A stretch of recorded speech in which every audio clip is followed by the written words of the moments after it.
Hello everyone, I hope you all are fine. So in this video, we are going to talk about our static GK, or if I also conclude the current affair portion, then we are going to talk about the general awareness section. General awareness section, as we all know, that it contains 50 questions in SSC stenographer exam, and in those 50 questions, the current affairs number of questions can vary. So if I talk about the previous year trends, so जो current affairs के जो questions आते हैं वो कभी हमारे 7 to 10 के बीच में हमारे रहते हैं, मैक्सिमम इतने ही रहते हैं, ठीक है। एंड जो करंट अफेयर्स रहते हैं वो हमारे 6 months के ऐसे कहते हैं कि पूछे जाते हैं, but it can also vary because we can not read the mind of the examiner. So जो भी उन्होंने गिवन वो भी जो भी मतलब उस एग्ज़ाम में जो भी क्वेश्चन को पुट करेंगे तो वो हमारे 1 साल के अंतर्गत भी हो सकते हैं। एंड आफ्टर दैट उसको करने के बाद हमको क्या करना है, हमें बहुत ज़्यादा सिलेक्टिव स्टडी करनी है करंट अफेयर्स के लिए, because we have to put more focus on the static G K portion, because वो हमारा स्टैटिक ही रहेगा, वो डायनेमिक नहीं है। उसको अगर हमें एक चीज़ पता है तो वो पता ही रहेगी। If we know about Indus valley civilization, if we know about the post independence India, Mahatma Gandhi के जो भी सारे मूवमेंट्स थे, तो ये सारी चीज़ें हमें पता ही रहेंगी। That will not change, but कर portion is dynamic, so it may vary, ठीक है। सो स्टैटिक जीके के लिए हम अच्छे से एक पेपर और पेन के जरिए समझते हैं कि what are our important topics and what should be our approach to tackle. देखो, इस तरीके से हमारा पूरा पैटर्न रहने वाला है। करंट अफेयर्स के आपके 8 to 10 क्वेश्चन लास्ट 6 months के आपको करने हैं, ये मैंने यहाँ पे लिख भी दिए हैं, ठीक है। एंड इसको आपको किस सोर्स से करना है, that I will be telling in my further video, because we have to work very smart for this portion, because यहाँ पर जब हम जितना भी हार्ड वर्क कर लें, हमारा यहाँ पर थोड़ा बहुत हमको आउटपुट कम ही मिलता है, ठीक है। So our target should be कि फ्रॉम 50 क्वेश्चंस एटलीस्ट हमारे 25 तो सही हों, at least 25, and for that we have to put more focus on this portion. तो पॉलिटी में जैसे कि हमारे पॉलिटी के जो भी 3 से 4 क्वेश्चन आते हैं, कई बार 5 भी आ जाते हैं। So there are certain topics जिनको आपको बहुत ज़्यादा ध्यान देना होता है। पॉलिटी के लिए जो भी इंपॉर्टेंट टॉपिक रहते हैं उसमें आता है आपका प्रियम्बल एंड कॉन्स्टिट्यूशन, ठीक है। एंड अगेन जो प्रेसिडेंट के इलेक्शन कैसे होते हैं, प्राइम मिनिस्टर के कैसे होते हैं, काउंसिल ऑफ मिनिस्टर्स के बारे में पता होने चाहिए, कौन सी मिनिस्ट्री किस फेमस मिनिस्टर के पास है, ठीक है। एंड ऑल्सो लोकसभा राज्यसभा में कितनी सीट्स हैं, एंड ऑल्सो जो हमारे उनके किस तरीके से MP MLA इनकी एलिजिबिलिटी की क्या एज होती है। एंड ऑल्सो हमारी एक इंपॉर्टेंट आता है PRIs, Panchayati Raj institutions and urban local bodies, municipalities जिसको कहते हैं, ठीक है। ये भी टॉपिक इंपॉर्टेंट है जाता है। एंड इंपॉर्टेंट टॉपिक हमारा मोस्ट इंपॉर्टेंट रहता है आर्टिकल्स का, ठीक है। तो मोस्ट इंपॉर्टेंट इसमें ये वाला रहता है प्रियम्बल एंड कॉन्स्टिट्यूशन, जिसमें आपको प्रियम्बल का पता होना चाहिए, कॉन्स्टिट्यूशन में क्या क्या चीज़ें डिफाइंड है वो पता होना चाहिए, एंड देन आर्टिकल्स ऑल्सो, ये आपको पता होना चाहिए। आर्टिकल्स जो इंपॉर्टेंट आर्टिकल हैं, जैसे हमारा आर्टिकल 368 होता है कॉन्स्टिट्यूशन अमेंडमेंट बिल के लिए, एंड जैसे कि हमारा कुछ बेसिक स्ट्रक्चर डॉक्ट्रिन्स होते हैं, although they are not specifically mentioned in the constitution,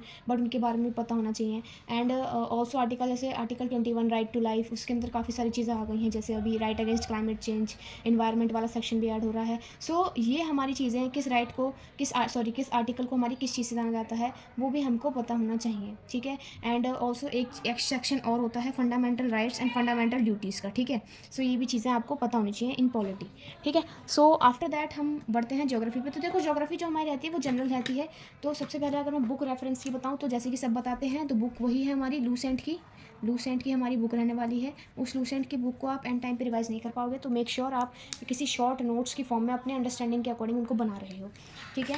and I also created a group जिसमें मैं अपने नोट्स को भी शेयर कर रही होंगी, एंड जो भी इंपॉर्टेंट चीज़ें वो शेयर कर रही होंगी। So you can also join the group, I have share the link in the description box, ठीक है। एंड फॉर हिस्ट्री की काफ़ी इंपॉर्टेंस रहने लगी है आजकल स्टेनोग्राफर में।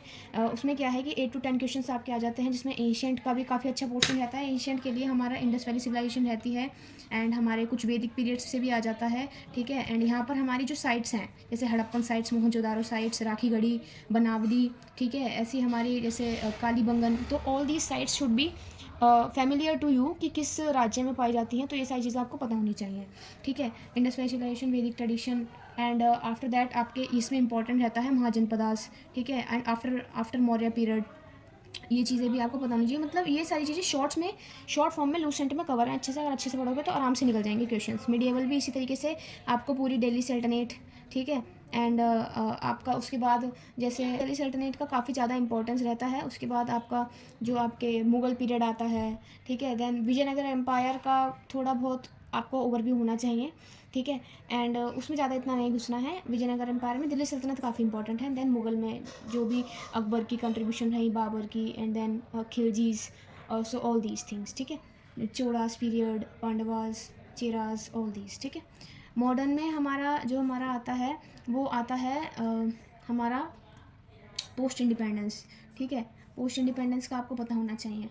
Post independence India, whatever the situations, तो all these things are mention in your Lucent GK book, ठीक है। And you have to be very brief, you have to revise, you have to just read them 2 to 3 times when you will get the understanding that हाँ कि ये book क्या कहना चाह रही है, then you can start preparing your notes according to your understanding. then basic science तो हमारा again the reference is Lucent GK, जो भी उसमें गिवन है एटलीस्ट उसको एक बारी 2-3 बारी रीडिंग कर लेना, ठीक है। एंड देन ऑल्सो स्पोर्ट्स के लिए भी ऐसी ही है। स्पोर्ट्स के लिए आपका जो भी करंट में रहता है ना, तो वो ज़्यादा इंपॉर्टेंट रहता है करंट अफेयर्स के लिए। बाकी एक स्पोर्ट की जैसे क्रिकेट है उसमें हमारा ओवर की कितने प्लेयर्स होते हैं इस चीज़ की पता होनी चाहिए, ये तो पता ही होता है। खैर जैसे चेस है, चेस में कितने स्क्वायर्स होते हैं, कितने प्लेयर्स, कितने हमारी जो कैंडिडेट्स हैं वो रहते हैं, तो इस तरीके की बेसिक चीज़ें पता होनी चाहिए। बैडमिंटन की शटल कॉक में कितने फेदर्स होते हैं ये पता होना चाहिए। तो all these things should be familiar to you.